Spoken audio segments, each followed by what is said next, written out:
नमस्कार आपण समस्ती को ओडिशा पाणीपाग चैनल स्वागत। दक्षिण बंगोपसागर पुणी गोटे घूर्णिबलय सृष्टि होती जहाँकि सक्रिय रही छड़ा आग को 8-9 तारिख बेलू पुणी बंगोपसागर गोटे घूर्णिबलय सृष्टि हे और से समय शक्तिशाली पश्चिमा झड़ आसबार संभावना रोचे। तेणु पुणी ओडिशा रे पुणी वर्षा होबार संभावना रोचे। 4-5 दिन पर्यंत मेघुआ पाग एवं वर्षा होबार संभावना रोचे। तो क्यों तारिख रे जो लघुचाप एवं पश्चिमा झड़ आसबार संभावना रही और क्यों क्यों जिले में वर्षा हो पारे केते परिमाण रही पारे से संपर्क जानापी भिडियो शेष पर्यंत देखु। वर्तमान जो बंगोपसागर जो घूर्णिबलय रही तार सीधा सड़क प्रभाव ओडिशा रे नहीं, किंतु शीत वर्तमान पर्यंत राज्य में कम रही। आगामी 5 दिन पर्यंत किपर पाग से संपर्क जाना तापर वर्षा विषय जाना वर्षा के उन्नत हम लघुचाप। आगामी 5 दिन पर्यंत यदि पाणीपाग देखा आगामी 2 दिन में टी कुहुड़ी रही पारे सकाळ समय, तेणु टी शीत कम रहिबो। पर 3 दिन में 3 तारिख रु 5 तारिख मध्य ओडिशा रे शीतर प्रभाव सामान्य अधिका रहिबार संभावना रहुछि।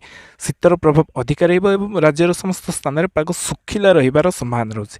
तापर 5 तारिख पर बंगोपसागर जलीय बाष्पूर्ण वायु ओडिशा मध्य को प्रभाव होबार संभावना रही। कारण 7-8 तारिख बेलू बंगोपसागर पुणी गोटे घूर्णिबलय सृष्टि होबार संभावना रही। दक्षिण बंगोपसागर जार प्रभाव में पुणी जलीय बाष्पूर्ण वायु ओडिशा मध्य को प्रवेश कर संभावना होची। दक्षिण बंगोपसागर जो घूर्णिबलयटी सृष्टि हे तार प्रभाव में दक्षिण भारत में 8-9 तारिख बेलू वर्षा हो। ओडिशा रे कोहला पाग रही पारे।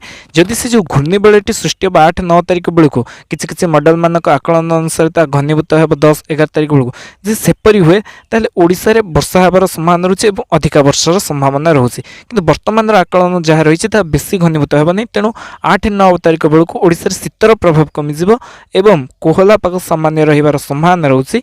11-12 तारिख बेलू गोटे पश्चिमा झड़ आसबार संभावना रही। पश्चिमा झड़र प्रभाव ओडिशा उपर पड़ पारे और कोहला पाग संग वर्षा हो पारे। किंतु क्यों क्यों जिले में वर्षा हो से संपर्क में कहुपर नहीं वर्तमान ठारू। किंतु 8 तारिख रु 12 तारिख मध्य ओडिशा रे कोहला पाग एवं पुणी वर्षा होबार संभावना रही।